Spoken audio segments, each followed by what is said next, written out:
High নমস্কার বন্ধু, good morning. আমি চন্দন মল্লিক, তোমরা দেখছো আমার ইউটিউব চ্যানেলে তোমাদের সকলকে স্বাগত। বন্ধুরা, তোমরা কেমন আছো? আশা করছি তোমরা সকলে খুব ভালো আছো, আমিও খুব ভালো আছি। বন্ধুরা, আজকে আমার আলোচ্য টপিক ফিজিক্যাল সায়েন্স। আজকে আমি ফিজিক্যাল সায়েন্সের থেকে এনভায়রনমেন্ট কনসার্নের ওপর মোস্ট ইম্পর্ট্যান্ট 10টি কোশ্চেন তোমাদের সঙ্গে খুব সুন্দরভাবে আলোচনা করবো, তোমাদের বোঝানোর চেষ্টা করবো। তো বন্ধুরা, তোমরা অবশ্যই শেষ পর্যন্ত মন দিয়ে ভালো করে শুনবে আর দেখবে, তবে কিন্তু তোমরা প্রত্যেকটি কোশ্চেন ভালো করে বুঝতে পারবে। যদি তোমরা শেষ পর্যন্ত শোনো বা দেখো, আমি কথা দিচ্ছি তোমাদের টাইমটা নষ্ট হবে না, বরং তোমরা প্রত্যেকটি কোশ্চেন ভালো করে বুঝতে পারবে। যদি বুঝতে পারো, ভালো লাগে, অবশ্যই একটা লাইক করে জানাবে, খারাপ লাগলে ডিসলাইক করে দেবে। বন্ধুরা, আমি চাই আমার পশ্চিমবঙ্গের প্রত্যেকটা ভাই বোনকে, পশ্চিমবঙ্গের প্রত্যেকটি বন্ধু বান্ধবীকে সাহায্য করতে। যদি তোমার সত্যি ভিডিও ভালো লাগে, অবশ্যই লাইক করবে এবং শেয়ার করে প্রত্যেকে দেখার সুযোগ করে দেবে। তো চলো শুরু করছি, দেখে নাও। বন্ধুরা, এই কোশ্চেনগুলি আমি ছায়ার ভৌতবিজ্ঞান সহায়িকা থেকে সংগ্রহ করেছি, তোমাদের সঙ্গে শেয়ার করছি। সুতরাং সমস্ত ক্রেডিট ছায়ার ভৌতবিজ্ঞান সহায়িকার। বন্ধুরা, এই কোশ্চেনগুলি ইংরেজিতে এবং বাংলাতে দুটো ভাষাতে লেখা আছে।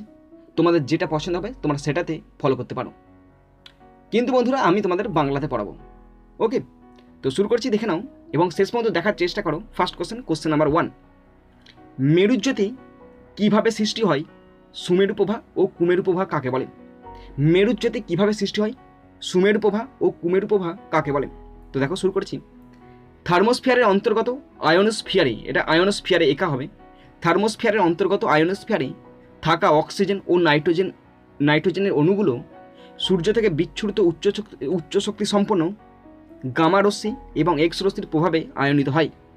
সেই সঙ্গে অসংখ্য মুক্ত ইলেকট্রনও উৎপন্ন হয়। এই মুক্ত ইলেকট্রনগুলি অন্য আয়নগুলি দ্বারা গৃহীত হওয়ার সময় আলোক রশ্মির বিকিরণ হয়, একই মেরুজ্যোতি বলা হয়। তো মেরুজ্যোতি কাকে বলে?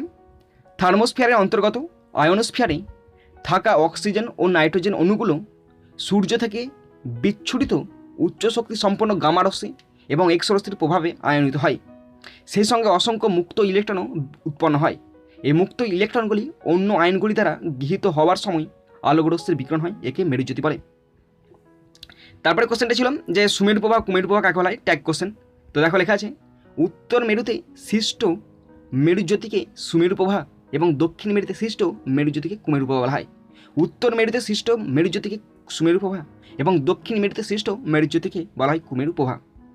তো বন্ধুরা, প্রত্যেকটি কোশ্চেনের শেষে মানে একদম একের কোশ্চেন হচ্ছে একের কোশ্চেনের ঠিক নিচেতে একদম ইংরেজি টার্মটা দেওয়া আছে, মানে ইংরেজিতে কোশ্চেনটা পুরোটা দেওয়া আছে।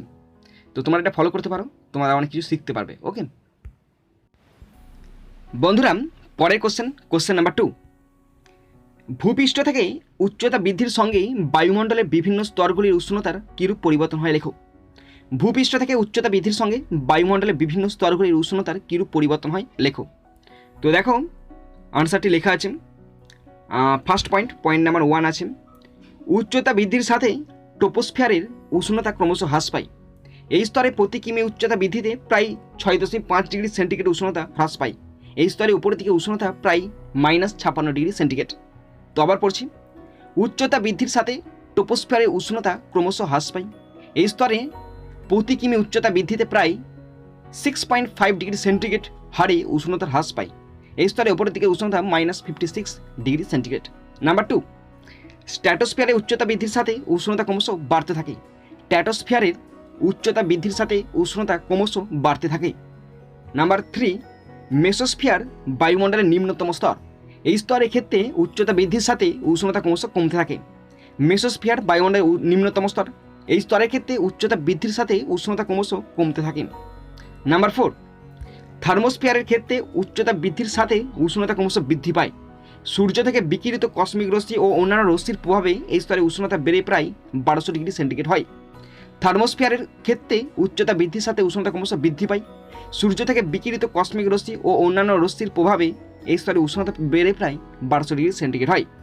নাম্বার 5, এক্সোস্ফিয়ারের উষ্ণতা 1200 ডিগ্রি সেন্টিগ্রেড অপেক্ষা বেশি হয়, আর এক্সোস্ফিয়ার স্তরে উষ্ণতা 1200 ডিগ্রি সেন্টিগ্রেড অপেক্ষা বেশি হয়। নেক্সট কোশ্চেন নাম্বার 3, স্ট্র্যাটোস্ফিয়ার অঞ্চলে উচ্চতা বৃদ্ধির সাথে উষ্ণতা ক্রমশ বৃদ্ধি পায় কেন? স্ট্র্যাটোস্ফিয়ার অঞ্চলে উচ্চতা বৃদ্ধির সাথে উষ্ণতা ক্রমশ বৃদ্ধি পায় কেন? তো দেখো আনসারটা লেখা আছে,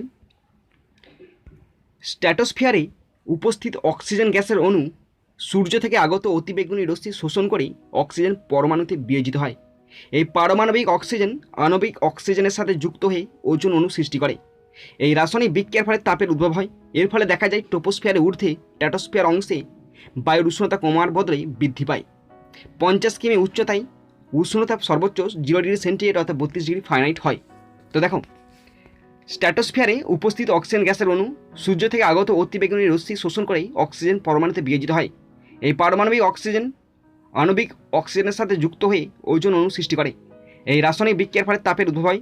এর ফলে দেখা যায় ট্রপোস্ফিয়ারের ঊর্ধ্বে স্ট্র্যাটোস্ফিয়ার অংশে বায়ুর উষ্ণতা কমার বদলে বৃদ্ধি পায়। 50 কিমি উচ্চতায় উষ্ণতা সর্বোচ্চ 0 ডিগ্রি সেন্টিগ্রেড বা 32 ডিগ্রি ফারেনহাইট হয়। কোশ্চেন নাম্বার 4, পরিচলন স্রোত কাকে বলে? পরিচলন স্রোত কি? পরিচলন স্রোত কাকে বলে? পরিচলন স্রোত কি? তো প্রথমে আছে পরিচলন। যে প্রক্রিয়ায় তরল বা গ্যাসের উত্তপ্ত কণাগুলি নিজেরাই উষ্ণতর থেকে শীতলতর অংশে স্থানান্তরিত হয়ে তাপ সঞ্চালন করে তাকে পরিচলন বলা হয়।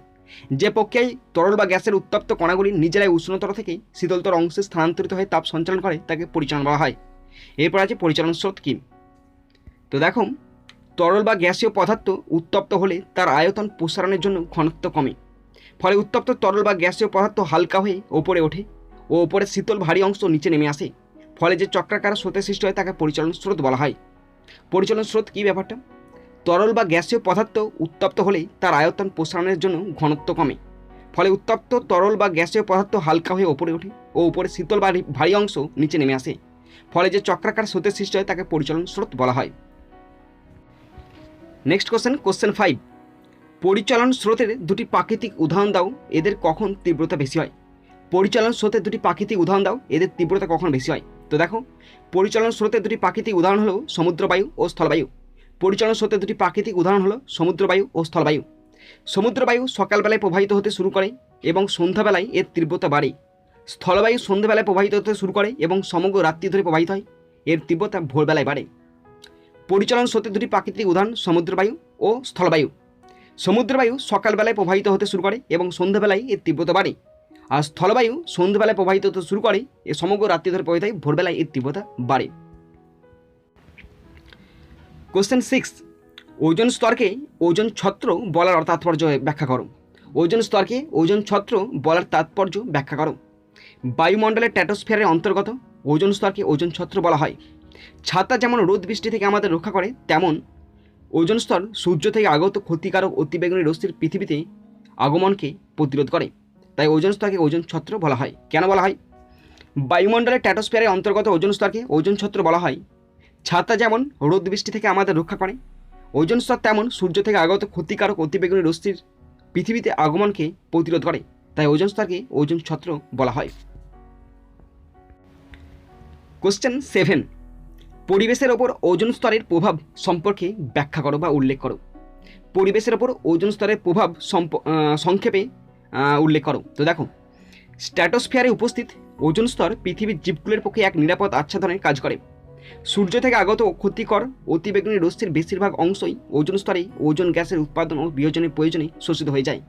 ওজোন স্তর না থাকলেই এই অতিবেগুনি রশ্মি সরাসরি পৃথিবীপৃষ্ঠে এসে পড়তো, যার ফলস্বরূপ দেখো কী হয়, যার ফলস্বরূপ ভূপৃষ্ঠ ও ভূপৃষ্ঠ সংলগ্ন বায়ু এত উত্তপ্ত হয়ে যেত যে স্থলভাগ ও জলভাগের সমস্ত জীবকুল ও উদ্ভিদ কুলের অস্তিত্ব বিপন্ন হয়ে পড়ত।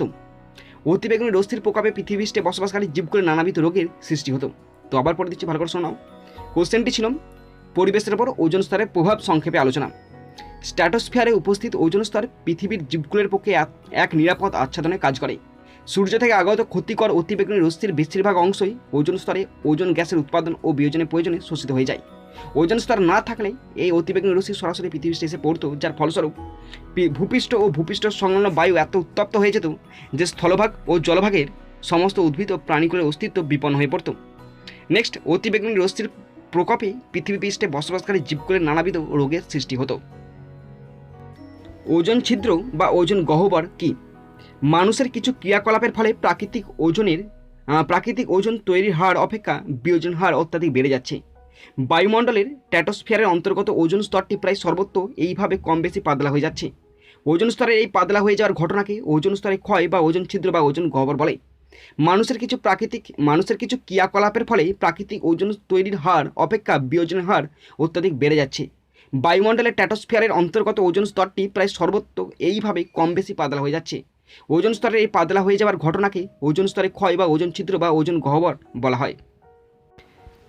নেক্সট কোশ্চেন 9, মানুষের দ্বারা সৃষ্ট কয়েকটি রাসায়নিক পদার্থের নাম করো যেগুলি ওজন গহ্বর সৃষ্টির জন্য দায়ী। মানুষের দ্বারা সৃষ্ট কয়েকটি রাসায়নিক পদার্থের নাম করো যেগুলি ওজন গহ্বর সৃষ্টির জন্য দায়ী। মানুষের দ্বারা পরিবেশে যুক্ত হওয়া ক্লোরোফ্লোরোকার্বন অর্থাৎ সিএফসি বা ফ্রিয়ন জাতীয় রাসায়নিক পদার্থগুলো nitric oxide, nitrogen die oxide ইত্যাদি গ্যাসগুলি ওজন গহ্বর সৃষ্টির জন্য দায়ী। মানুষের দ্বারা পরিবেশে যুক্ত হওয়া ক্লোরোফ্লোরোকার্বন সিএফসি বা ফ্রিয়ন জাতীয় রাসায়নিক পদার্থগুলো এছাড়া nitric oxide NO, nitrogen die oxide NO2 ইত্যাদি গ্যাসগুলো ওজন গহ্বর সৃষ্টির জন্য দায়ী। আমাদের লাস্ট কোশ্চেন নাম্বার 10, সংজ্ঞাসহ ওজন স্তরের ঘনত্বের একক কি উল্লেখ করো। সংজ্ঞাসহ ওজন স্তরের ঘনত্বের একক কি উল্লেখ করো। ওজন স্তরের ঘনত্বের একক হলো ডবসন। 0 ডিগ্রি সেন্টিগ্রেড উষ্ণতা ও 760 mmHg চাপে সংকুচিত 0.01 mm পুরু ওজনের ঘনত্বকে 1 ডবসন বলা হয়। তো দেখো ভালো করে দেখো, ওজন স্তরের ঘনত্বের একক হলো ডবসন।